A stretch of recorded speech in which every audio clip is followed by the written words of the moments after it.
सुन्दरकाण्ड त्रयोदशः सर्गः।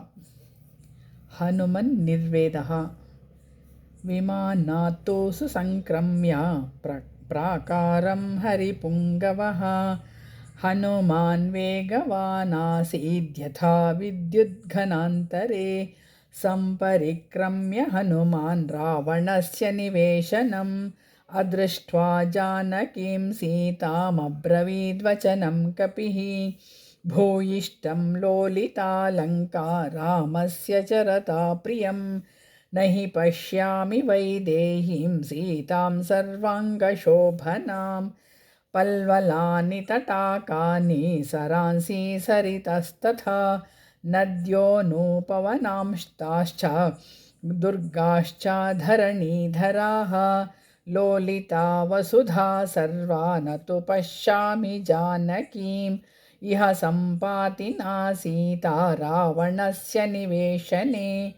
आख्याता गृध्रराजेन न च पश्यामि तामहं। किं नु सीताथ वैदेही मैथिली जनकात्मजा। उपतिष्ठेत विवशा रावणेन हृता बलात्। क्षिप्रमत्पततो मन्ये सीतामादाय रक्षसः। बिभ्यतो रामबाणानामन्तरा पतिता भवेत्। अथवा ह्रियमाणायाः पथे सिद्धनिषेविते। मन्ये पतितमार्याया हृदयं प्रेक्ष्य रावणस्योरुवेगेन भुजाभ्यां पीडितेन च। तया मन्ये विशालाक्ष्या त्यक्तं जीवितमार्यया। उपर्युपरि वा नूनं सागरं क्रमतस्तदा। विवेष्टमाना पतिता समुद्रे जनकात्मजा। ओहो क्षुद्रेण जानेन रक्षन्ति शीलमात्मनः। अबन्धुभक्षिता सीता रावणेन तपस्विनी। अथवा राक्षसेन्द्रस्य पत्नीभिरसिते क्षणा। अदुष्टा दुष्टभावाभिर्भक्षिता सा भविष्यति।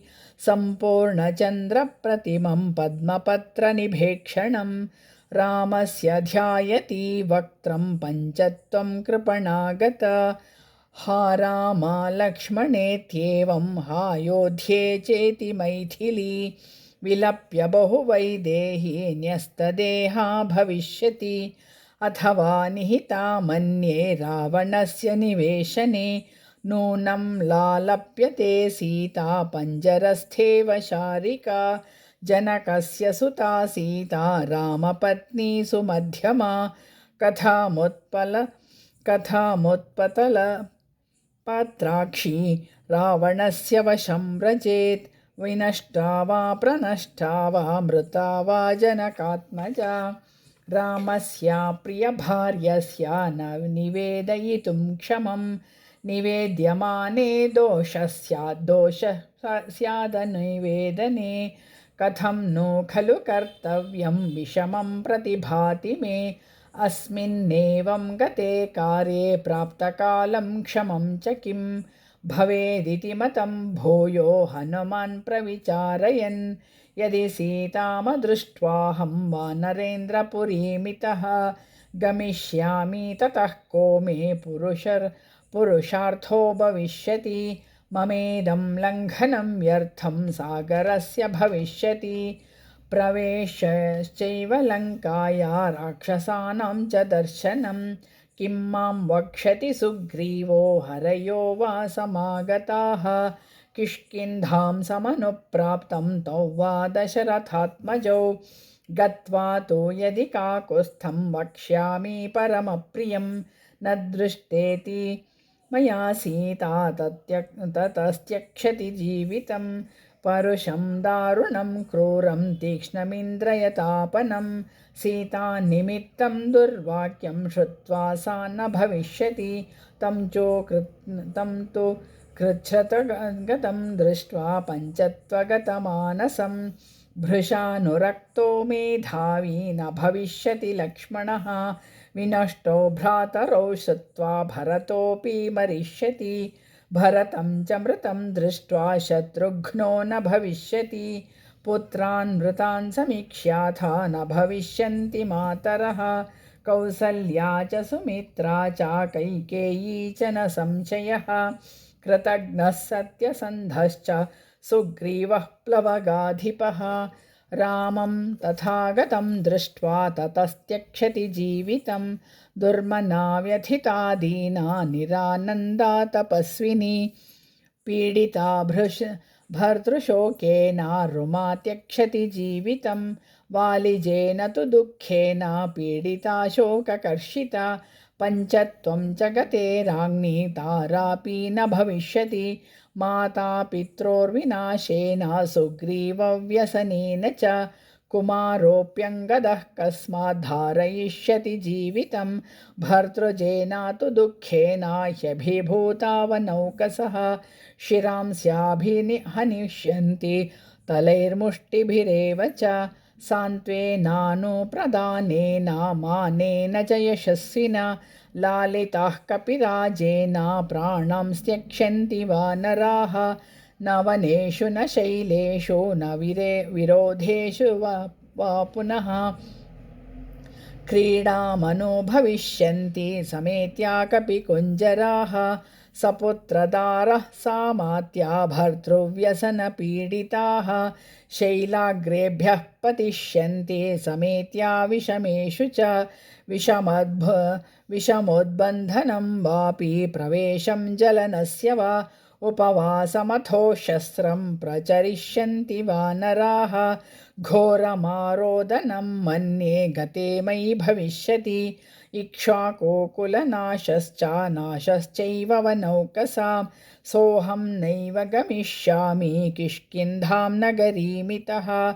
न च शक्ष्याम्यहं द्रष्टुं सुग्रीवं मैथिलीं विना। मय्यगच्छति चेहस्ते धर्मात्मानो महारथौ। आशयातो धरिष्येते वानराश्च मनस्विनः। हस्तादानो मुखादानो नियतो वृक्षमालिकः। वानप्रस्थो भविष्यामि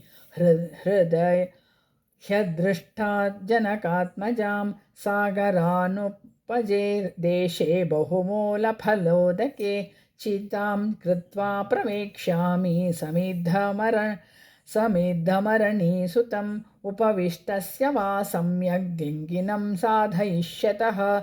शरीरं भक्षयिष्यन्ति पायसः श्वापदानि च। इदं महर्षिर्भिदृष्टं निर्याणमिति मे मतिः। सम्यगापः प्रवेक्ष्यामि न चेत् पश्यामि जानकीं। सुजातमूला सुभगा कीर्तिमाला यशस्विनी। प्रभग्ना चिररात्राय मम सीतामपश्यतः।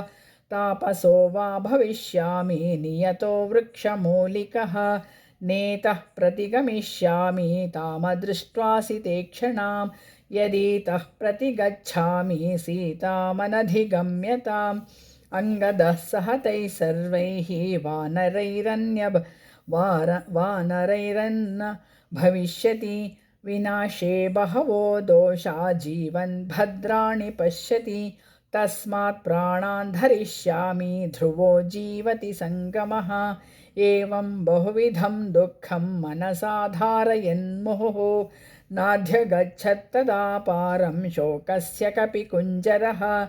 ततो विक्रममासाद्य धैर्यवान् कपिकुञ्जरः।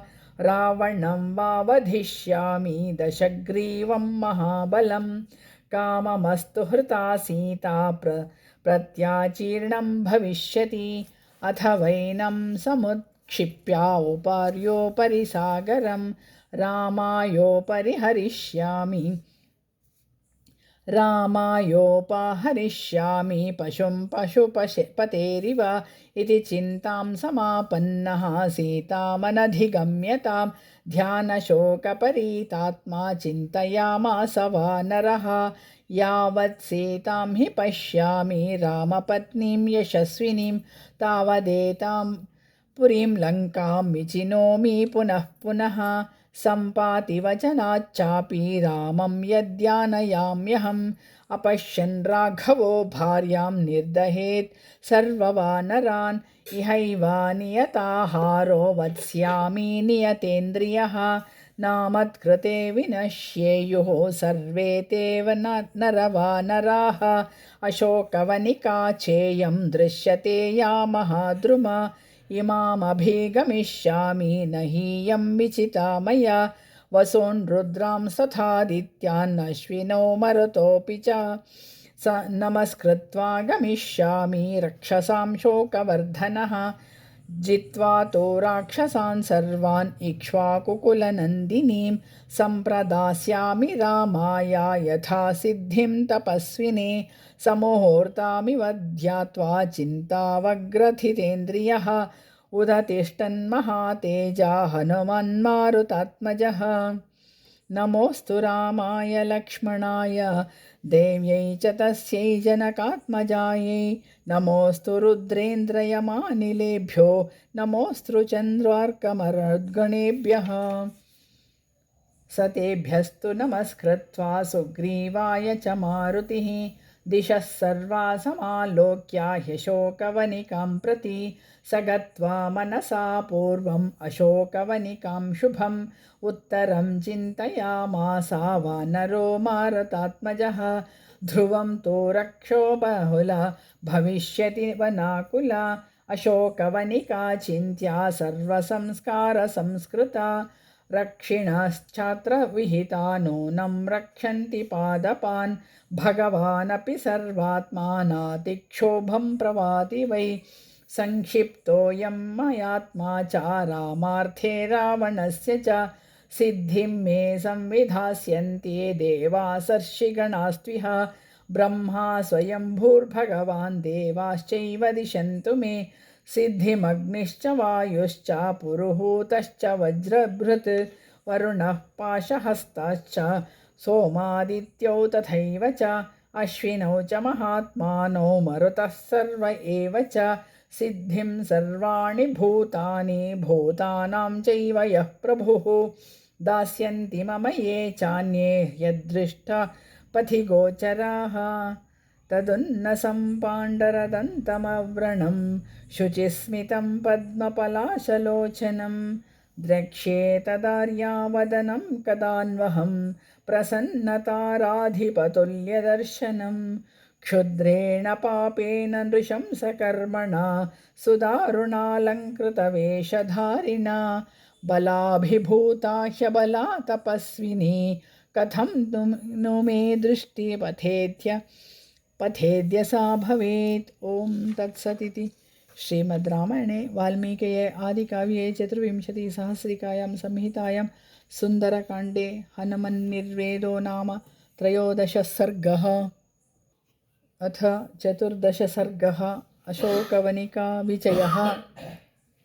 समुहूर्तमिव ध्यात्वा मनसा चाधिगम्यताम् अवाप्लुतो महातेजाः प्राकारं तस्य वेश्मनः सतो संहृष्टसर्वाङ्गः प्राकारस्थो महाकपिः पुष्पिताग्रान् वसन्तादौ ददर्श विविधान् द्रुमान् सालान् अशोकान् भव्यांश चम्पकांशा सुपुष्पितान् उद्दालकान् नागवृक्षांश्चूतान् कपिमुखानपि अथाम्रामनसञ्छन्नां लताशत समावृतां ज्यामुक्तैव नाराचः पुप्लुवे वृक्षवाटिकां सा प्रविश्य विचित्रां तां विहगैरभिनादितां राजतैः काञ्चनैश्चैव पादपैः सर्वतो वृतां विहगैर्मृगसङ्घैश्च विचित्रां चित्रकाननाम् उदितादित्यसङ्काशं ददर्श हनुमान् कपिः वृतां नानाविधैर्वृक्षैः पुष्पोपागफलोपगैः कोकिलैर्भृङ्गराजैश्च मत्तैर्नित्यानि सेविताम् प्रहृष्टामनुजे काले मृगपक्षिसमाकुले मत्तबर्हिणसङ्घुष्टां नानाद्विजगुणायुतां मार्गमाणां वरारोहां राजपुत्रीमनिन्दितां सुखाप्रसुप्तान् विहगान् बोधयामास वानरः उत्पतद्भिर्द्विजगणैः पक्षैः सालाः समाहताः अनेकवर्णा विविधा मुमुचुः पुष्पवृष्टयः पुष्पावकीर्णः शुशुभे हनुमान्मारुतात्मजः अशोकवनिका मध्ये यथा पुष्पमयो गिरिः दिशः सर्वाः प्रधावन्तं वृक्षषण्डगतं कपिं दृष्ट्वा सर्वाणि भूतानि वसन्त इति मेनिरे वृक्षेभ्यः पतितैः पुष्पैः अवकीर्णः पृथग्विधैः रराजा वसुधा तत्र प्रमदेवा विभूषिता तरस्विना ते तरवस्तरसाराभिप्रकम्पिताः कुसुमानि विचित्राणि मुमुचुः कपिना तदा निर्धोता पत्रशिखराः शीर्णपुष्पफलाद्रुमाः निक्षिप्ता वस्त्राभरणा धूर्ता इव पराजिताः हनुमता वेगवता कपिं कम्पितास्तेन गोत्तमाः पुष्पपर्णफलान्याशो मुमुचुः पुष्पशालिनः विहङ्गासङ्घैर्हीनास्ते स्कन्धमात्राश्रयाद्रुमाः बभूवोरगवाः सर्वे मारुतेनेव निर्धुताः निर्दोतकेशी युवतिर्यथा मृदितवर्कणा निष्पीता शुभदन्तोष्टी नखैर्दन्तैश्च वीक्षता तथा लाङ्गूलहस्तैश्च चरणाभ्यां च मर्दिता बभूवाशोकवनिका प्रभग्नावरपादपा महालतानां दानमानि व्यधमत्तारसा कपिः यथा प्रावृषिविध्यं विन्ध्यस्या मेघजालानि मारुतः स तत्र मणिभूमिश्चाराज्यतीश्च मनोरमाः तथा काञ्चन भूमिश्च ददर्शा विचरन् कपिः वापीश्च विविधाकाराः पूर्णः परमवारिणा महाहैर्मणिसोपानैः उपपन्नास्ततस्ततः मुक्ता प्रवालसिकताः स्फाटिकान्तरकुट्टिमाः काञ्चनैस्तरुभिश्चित्रैः स्थिरजैरुपशोभिताः फुल्लपद्मोत्पलवनाश्चक्रवाकोपकूजिताः नत्यो हरतसङ्घुष्टा हंससारासनादिताः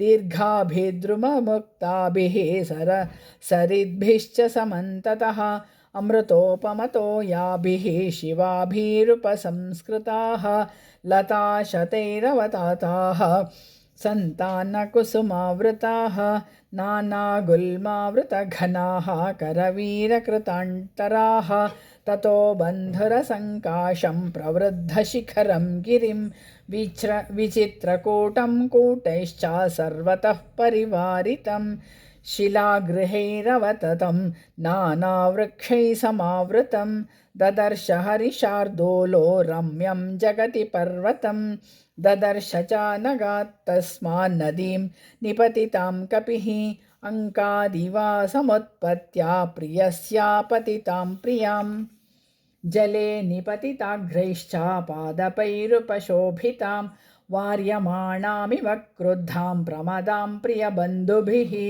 पुनरावृत्ततो यां च ददर्श स महाकपिः प्रसन्नामिव कान्तस्या कान्तां पुनरुपस्थितां तस्या दूराच्छपद्मिन्यो नानाद्विजगणायुताः ददर्श हरिशार्दूलो हनुमान्मारुतात्मजः कृत्रिमां दीर्घिकां चापि पूर्णां शीतेन वारिणा मणिप्रवरसोपानं मुक्तासिकतशोभितां विविधैर्मृगसङ्घैश्च विचित्रां चित्रकाननां प्रासादैः सुमहद्भिश्च निर्मितैर्विश्वकर्मणा कृत्रिमैः काननैश्चापि सर्वतः समलङ्कृताम् एकेचित्पादपास्तत्र पुष्पोपागफलोपगाः विचित्राः संवृता वृक्षाः प्रदीप्ता इव सर्वतः पुन्नागाः सप्तपर्णाश्च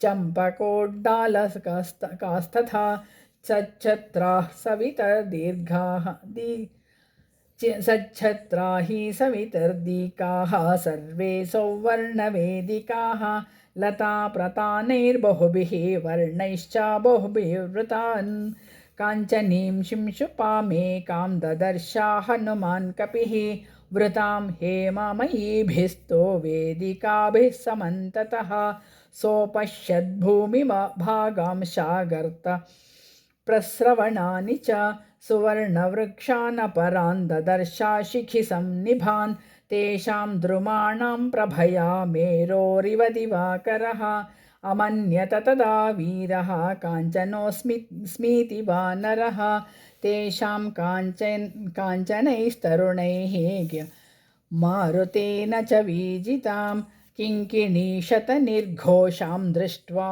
विस्मयमागतां सपुष्पिताग्रां रुचिरां तरुणाङ्कुरपल्लवां तमारुह्य महाबाहुः शिंशपां वर्णसंवृताम् इतो द्रक्ष्यामि वैदेहीं रामदर्शनलालसाम् इतत्येच्छतश्च दुःखार्तां सम्पतन्तीं यदृच्छया अशोकवनिका चेयं दृढं रम्या दुरात्मनः चम्पकैश्चन्दनैश्चापि वकुलैश्च विभूषिता इयं च नलिनी रम्या द्विजसङ्घनिषेविता इमां सा राममहिषी ध्रुवमेष्यति जानकी सा राममहिषी राघवस्य प्रिया सती वनसञ्चारकुशला ध्रुवा मेष्यति जानकी अथवा मृगशावाक्षी वनस्यास्या विचक्षणा वनमेष्यति सार्येहा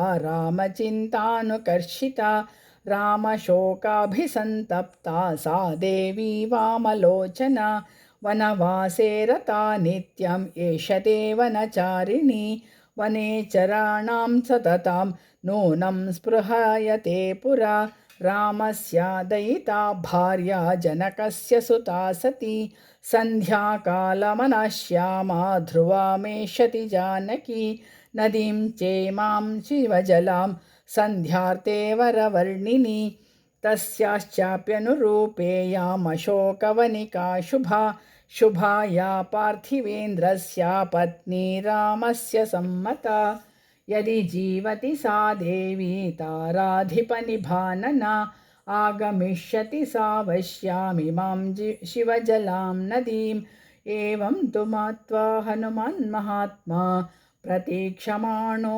मनुजेन्द्रपत्नीम् अवेक्षमाणश्च ददर्श सर्वं सुपुष्पिते पत्रघनेन लीनः। ॐ तत्सदित्यार्षे श्रीमद्रामायणे वाल्मीकि आदिकाव्ये चतुर्विंशतिसहस्रिकायां संहितायां सुन्दरकाण्डे अशोकवनिका विजयो नाम 14 सर्गः।